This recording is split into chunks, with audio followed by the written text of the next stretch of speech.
Hey, Pastor Steve Waldron. I hope you're having an incredible day or night in Jesus. We've been doing a little series on some online Bible resources off and on, and we've been on the Blue Letter Bible. So we're looking at their biblical and language resources today. Thanks for being here. Now, on Blue Letter Bible, you can get all kinds of translations. My King James guy kind of defaults to King James, at least on my computer, my iPad here. I don't know if it does that everywhere. I kind of think it does. But the first thing you want to do to really access these, at least that I found, is you'll go down to the bottom and hit desktop version. Then you'll go to the top and hit study. Hit study. And so that's really the first thing you do. And all kinds of wonderful, wonderful things come up at that moment. And so in their biblical language resources, the first thing that comes up is an inline interlinear. So I just hit that, and it's the Textus Receptus and the King James Bible. And it's just fantastic. So like this is for John. It just has that. So that's just an excellent resource if you're like me, a big TR fan, big KJV fan, and there's all kinds of various things you can do at that point, like it's got the Strong's numbers underneath it and that kind of thing.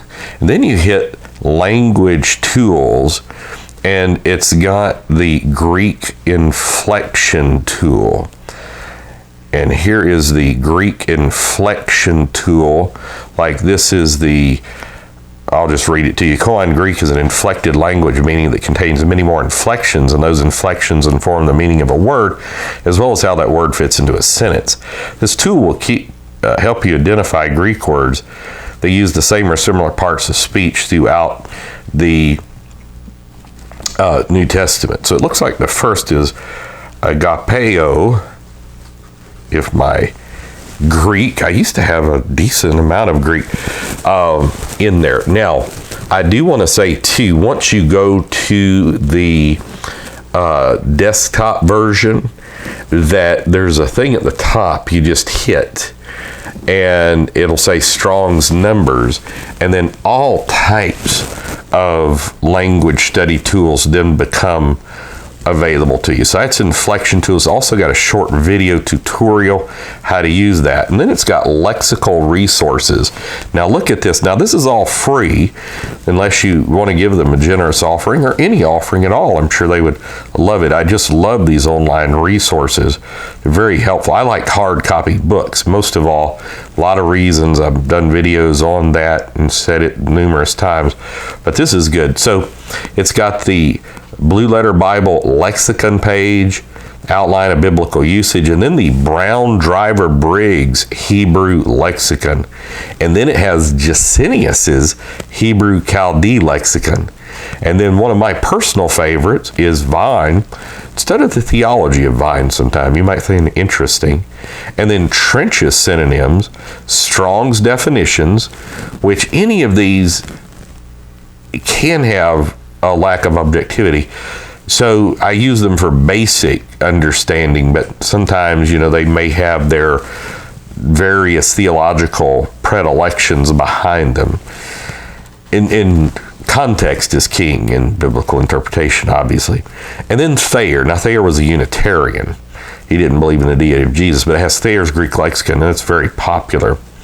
So incredible amounts of lexical resources. Then you get into grammars, and it's got Hebrew grammars, the Simplified Hebrew Grammar by Justin Alfred, and then the Simplified Greek Grammar by Justin Alfred.